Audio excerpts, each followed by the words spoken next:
नमस्कार बंधुरा tasty temptation by Chaitali चैनेले आपनादेर सकलके जानाई स्वागत। टमेटो दिए तैरी मजादार एक चाटनी रेसिपि आज आमी आपनादेर संगे शेयर करछि। चाटनिटा बानानोर जोन्नो प्रथमेई आमी किछु टमेटो नियेछि एइभाবে कुचो करे केटे আর নিয়ে নিয়েছি খেজুরটাকেও এভাবে কুচো করে কেটে নিয়েছি আর লাগছে কাজু কিশমিশ। গ্যাস অন করে কড়াই বসিয়ে দিলাম, দিয়ে দিয়েছি সাদা তেল গরম হয়ে এলে এবার দিয়ে দিচ্ছি দুটো শুকনো লঙ্কা আর 5 ফোড়ন। শুকনো লঙ্কা আর 5 ফোড়নটাকে একটু ভালো করে ভেজে নেব। মশলাগুলোকে একটু ভালো করে ভেজে নিয়ে এবার দিয়ে দিচ্ছি কেটে রাখা টমেটোর টুকরো।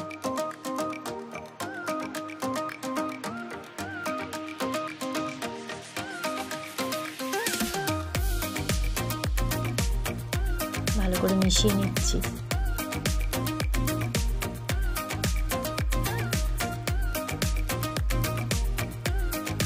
দিয়ে দিচ্ছি পরিমাণ মতো নুন, খুব অল্প পরিমাণে হলুদ দিয়ে আবারও ভালো করে মিশিয়ে নিচ্ছি।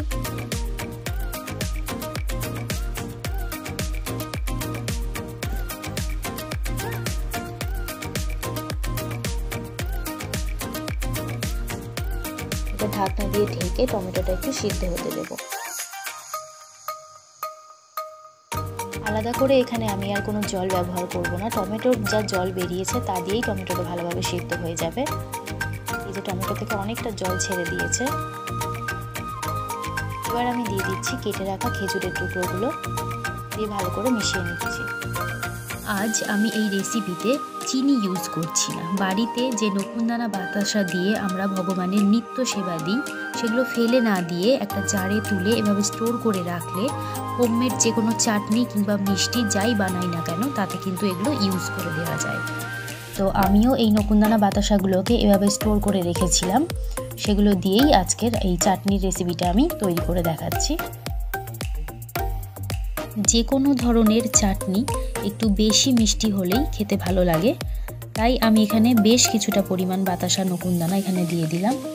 আর ভালো করে খুন্তি দিয়ে নাড়িয়ে নিচ্ছি। সমস্ত নকুনদানা বাতাসা গলে গেছে, চাটনিটাও প্রায় রেডি হয়ে এসেছে। অনুষ্ঠান বাড়ির চাটনি কিন্তু এরকম একটু পাতলাই থাকে, খুব একটা বেশি বসা বসা হয় না। আমিও এখানে চাটনিটা একটু পাতলাই রাখবো, কারণ ঠান্ডা হয়ে যাওয়ার পর এটা আর একটু বসে যাবে। এখানে দিয়ে দিচ্ছি কাজু কিশমিশগুলো, দিয়ে ভালো করে নাড়িয়ে মিশিয়ে দেব।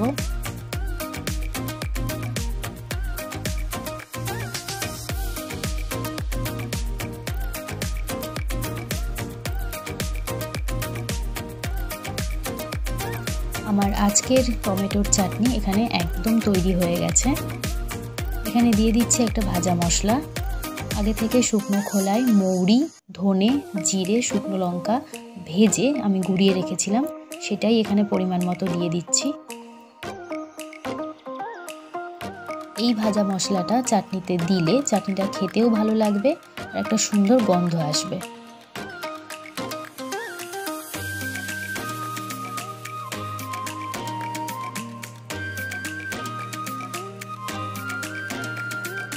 খেজুর আর কাজু কিশমিশ দিয়ে টমেটোর চাটনি এখানে একদম রেডি হয়ে গেছে। বাঙালির শেষ পাতে একটু চাটনি না হলে যেন খাওয়াটাই অসম্পূর্ণ থেকে যায়, তাই এইভাবে কম উপকরণে বাড়িতেই টমেটো দিয়ে এরকম চাটনি বানিয়ে রাখলে শেষ পাতের খাওয়া একদম জমে যাবে। আমার আজকের এই টমেটোর চাটনির রেসিপিটা যদি আপনাদের ভালো লাগে তাহলে বাড়িতে একবার এই পদ্ধতিতে ট্রাই করুন, নিজেও খান এবং বাড়ির সকল সদস্যদের খাওয়ান।